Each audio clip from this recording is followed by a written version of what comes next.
معلومات قيمة من داخل محافل الماسونية وكأنك الآن بينهم. استمع لها بتمعن. تقسم إلى 3 أقسام.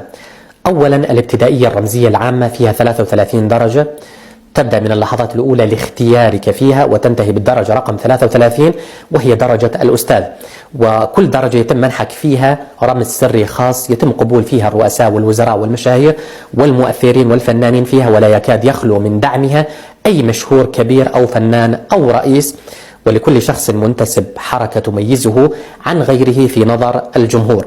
المنتسبون من الدرجة 1 حتى 3 يتم تصنيفهم باللون الأزرق، من 4 ل 18 باللون الأحمر، من 19 إلى 30 باللون الأسود، من 31 حتى 33 باللون الأبيض، وتتوزع عليهم الألقاب حسب الاجتهاد، كلقب المختار، الكاهن، وفارس الشمس والسيف، والجد الأعظم، القدوس، والحاكم المفتش الأعظم العمومي.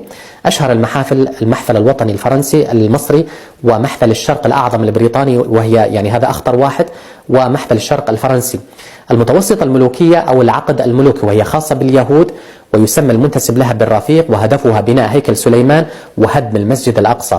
الثالثة هي الكونية الحمراء، فيها محفل واحد مؤلف من 12 عضو، ويعمل تحتها مباشرة 300 رجل حول العالم، ومكانها في نيويورك. تملك اقتصاد العالم، وهي تملك قرار الحرب والسلم في أي دولة حول العالم، وتملك الرمز الذي أمامكم على الشاشة. الهدف هو تنفيذ تعاليم الشيطان لوسيفر، وهم على اتصال مباشر معه، والقاعدة الأولى التي تمثل خطة عملهم هو نشر الشذوذ وإجبار بني آدم عليه. طيب اختاروك وبدأت معهم العمل، ما هي الخطوات الأولى؟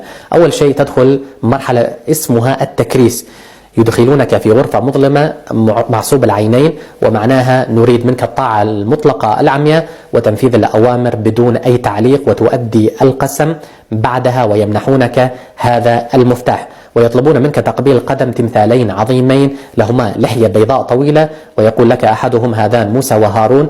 تبدأ معهم مرحلة تسمى بالصبي الخادم الذي ينفذ الأوامر والمطيع الذي لا يناقش. يقول الباحث الكندي ويليام جاي كار نقلا عن لسانهم: سوف نطلق عنان الفوضى والإلحاد وننشر الدموع والعذابات في كل مكان، سنسمح لكل دكتاتور بالعيش ونمنحه الحماية والسلطة، سنكسر الرموز الدينية والوطنية والسياسية.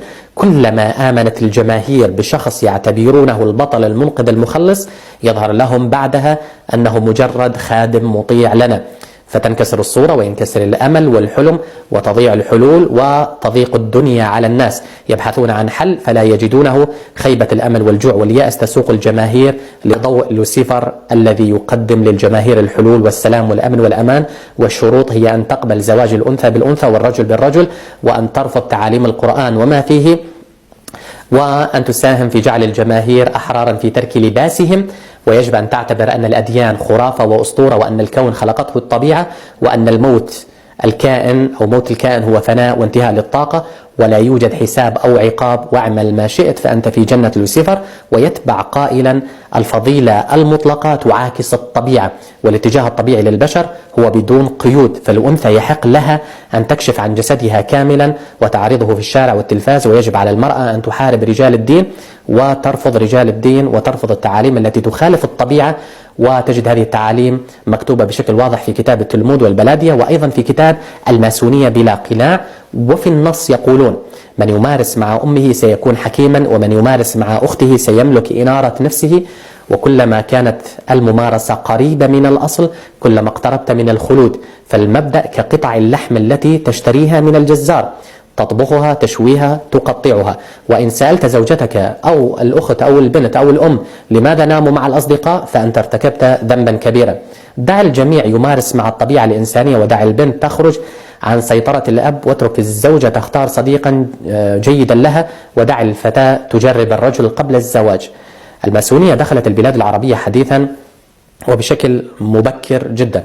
القنوات التلفزيونية والإعلام والمسلسلات والفنانين والقادة السياسيين كلهم تحت سيطرة الماسونية إلى حد ما، حتى المراكز الدينية الكبرى.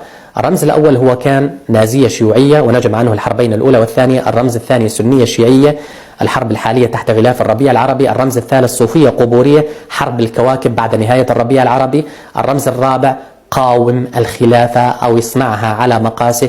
وسبب تعاون الشيطان لوسيفر مع شياطين الإنس بسبب عدم قدرته على التعرض للإنس بشكل مباشر، وهو ضعيف جدا أمام قوة الإنسان المسلم. لهذا السبب نشأت حركات الشيطان في عالم البشر. يتبع